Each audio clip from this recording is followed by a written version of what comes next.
I'm Tatiana Antonelli, and you're listening to Forward Talks, a podcast by Goumbook about moving towards sustainability. Today we're joined by Nicholas Brooks, co-founder at Zaeto, a company that offers lubrication products which are considered as a green standard in heavy industry technologies in the Middle East. Nicholas moved to Dubai in 2007. His journey in Dubai varied from working at a luggage company, where he met his current business partner, to working with MMI. And although the idea of Zaeto originated over 8 years ago, it wasn't until 2017 that they finally got together and incorporated the company. We discussed this over and over again, how can we get into the market? But that's when fuel pricing was dirham 30. No one really worried about efficiency. No one really worried about emissions. There wasn't a real focus on it. It just wasn't big enough for them to warrant it. And the whole being green, it just really hadn't caught on. It was not a priority at that time, no, definitely. My wife was, very much on board and sort of saying, well, I've heard too much of this for 8 years. Just go and do it. And so we set up Zaeto. So what is Zaeto? Tell us more. So Zaeto is, and that's my Australian Arabic. Zait means to lubricate in Arabic. And we'd looked at lots of different names. So the whole basis to our product is general lubrication, but we also do a fuel additive. Our core sort of focus is all about efficiency and making sure that engines are more efficient and also emissions are reduced. 90% of our product range can be used on anything, any metals as such. So it lubricates, it's greases, and goes in engine oil and that sort of stuff. One side is our diesel additive that goes into the fuel. What kind of emissions? Because when we spoke the first time, this was the very interesting part. It's not only the carbon emissions that we all talk about, right? The big focus for us is on NOx emissions. So what you'll hear in especially the UK, Europe, Australia, the US, Scandinavia, their huge focus is on nitrogen oxides. NOx for short. So there's a family of them, N2O, NO2, NO. NOx kills about 8 million people, or is directly related to killing about 8 million people a year. Everyone still talks about CO2 because it's something easy to understand. If you look on global warming potential, GWP, CO2 is 1 unit.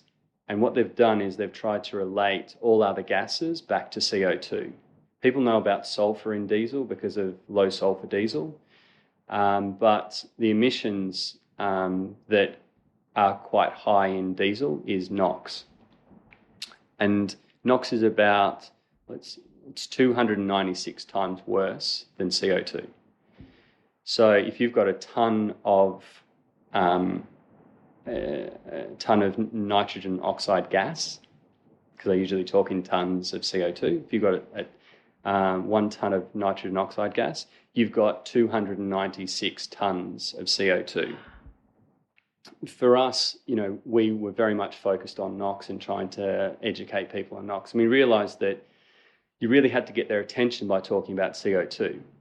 So that's what we've, probably done in the last 6 to 8 months, and everything's just really ramped up from there. So our product, you add 0.5 ml per litre into the diesel.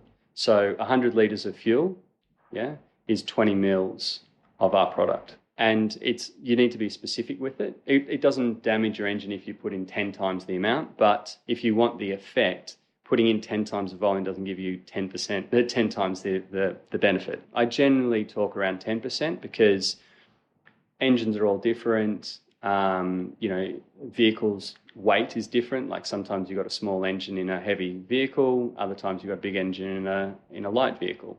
So efficiency depends on how good that engine is compared to what it's carrying. So we see about 50 to 70% reduction in CO2, and NOx we see around 30 to 40%.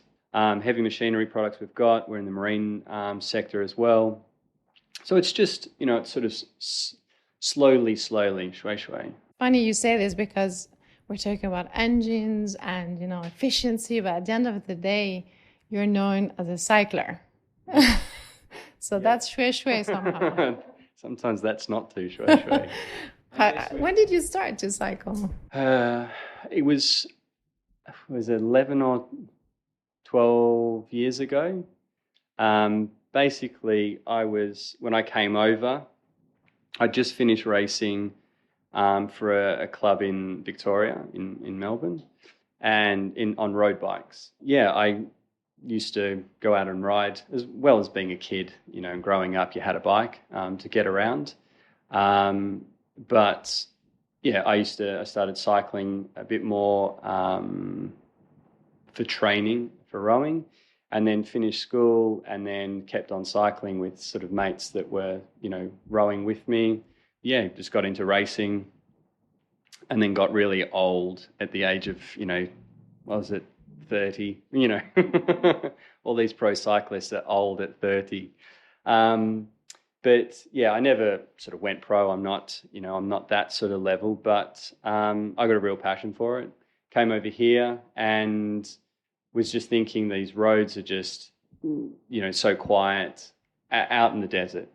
Today, Qudra is a popular cycle track spanning 100 kilometers with views of the desert and sometimes a little bit of the local wildlife. But what you may not know is that the location started out as a meeting point for a small group of cyclists called Cycle Safe, co-founded by Nicolas and his friend Stewart Howison. That organic movement became a permanent fixture in Dubai's landscape. Then his girlfriend, Nicola McDonald, who's still here, still part of the group, she sort of said, you've got to meet my boyfriend. We met, guys talking about bikes. With your husband, it's a sad case. But we sort of started riding. He said, look, out where I live, which was at Layan at that stage, he said there's this road. It's sort of the end of Sakim. You get to the 611. The bridge wasn't really built then. It was being built. We met there and then sort of had to go down 611 by the side of the road, and then you go under the little underpass, and then you come back to then keep on going down the road because there was no bridge there. And that's where they were going to have like the Vegas Strip, where there was those 20, 30 foot high billboards.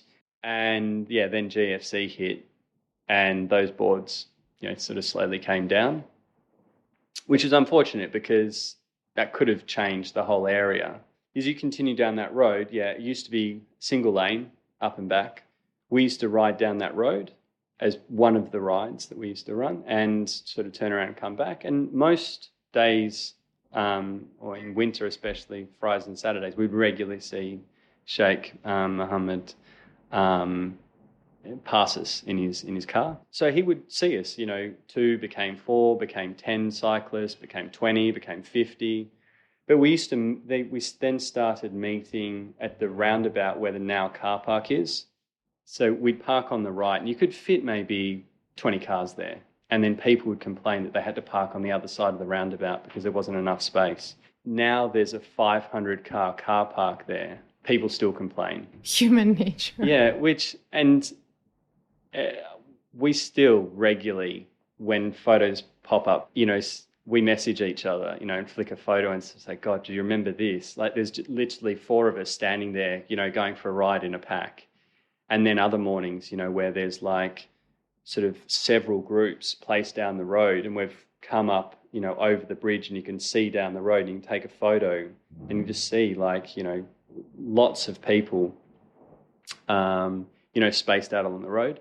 But we used to have 4-wheel drives that would sort of follow the various groups. And then one morning, I think it was like after about 6-7 years, we were riding down the road and he was behind us and he pulled out as he normally did to sort of continue on down the road.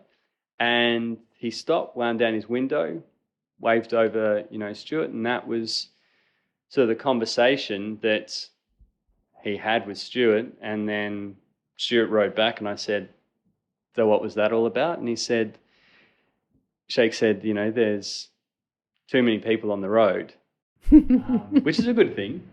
it was all very positive. And he said, he said, we don't understand, people talk to me and say, what are these cyclists doing? Like, where are they going? What are they doing? We're not doing anything apart from riding our bikes. And he said, there's now too many people. We need, to think about some safety. And he said, I think we need to build a cycling track and we'll have someone call you. And that was that. And I remember sort of being amazed by it, because the politics that you would go through in Australia, in Europe, in the UK, wherever, it would sit in a chamber and just get discussed over and over again, and taxpayers' monies would just be wasted. And the amazing thing with Sheikh Mohammed is that he had this idea. He saw what we were trying to do. He had an idea and said, right, we need to do something about this. And the engineer's office gave Stewart a call that following week, and one meeting led to another, and 135 kilometres of cycling track was built in about 6 months, I think. It's like, I understand back then when it was just the basic track, it was like $10.5 million. Incredible. And the thing that I get really, passionate about, and why I love Dubai so much, is that it sounds cliche, but when you experience certain things about this place, I would never have been able to do what I did in Melbourne, because everyone cycles, everyone does something. Politics gets caught up in it if you wanted to, try and achieve something. So the cycling track got built. Then there was the lakes that got sort of put into the area. Then the Love Lakes was recently, a big highlight that Sheikh Hamdan, posted. These places that have become nature reserves is absolutely amazing. And the road now is 3 lanes either way. The car park, if you're not there by 5:30 on a Friday morning, you're struggling to get a car park. And that's 500 cars. The first thing you said for me was really mind-blowing, is 8 million people die worldwide every year, which means a country size as the UAE disappears in population every year. Yeah. This is really alarming. So now my question is, why is your product not mandatory for everyone to use in their engines? This product's been around 10 plus years. As I say, this is our first rodeo here. We knew that we've worked in the Australian deserts, which are very dry and hot, all the way into the Utah deserts, which have a sort of a high salinity, like the air is quite salty. So, we've got the full spectrum, and, dirty conditions right through to, super clean environments.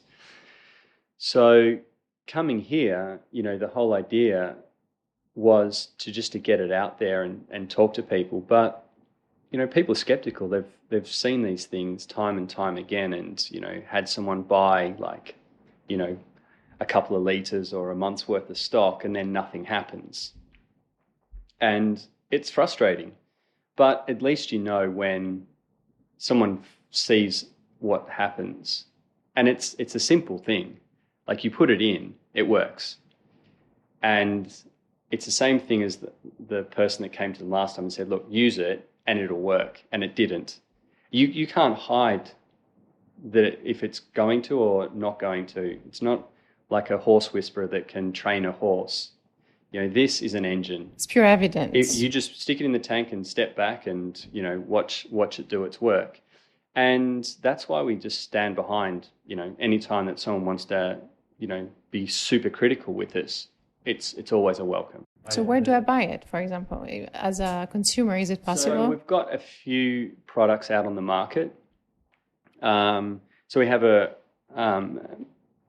so we've been talking about the diesel additive, which is a lot of the time is direct to us, just at the moment, because it is important that we make sure sort of first-time users understand 100% of how to use it, that it is a small dose.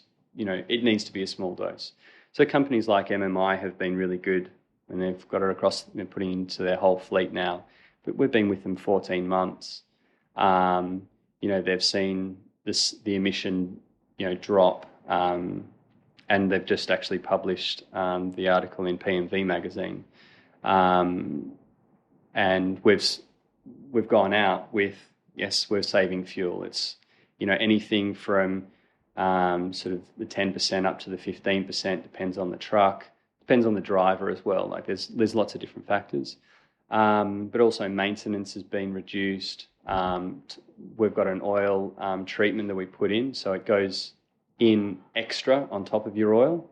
So that improves performance. While I'm very much focused on emissions, I also understand people have passions too. But we've got oil additive for racing engines that gives you extra power. We also reduce running temperatures by about 5 to 10 degrees. This is an easy thing. When you tell somebody about efficiency and reducing friction, they get it. It was a pleasure catching up with Nicolas in detail, and I hope you enjoyed the episode as well, and that you will forward this to someone you know. You can find all of our previous episodes by visiting Goumbook.com and reaching us on Instagram at Goumbook. That's Goumbook. See you next week.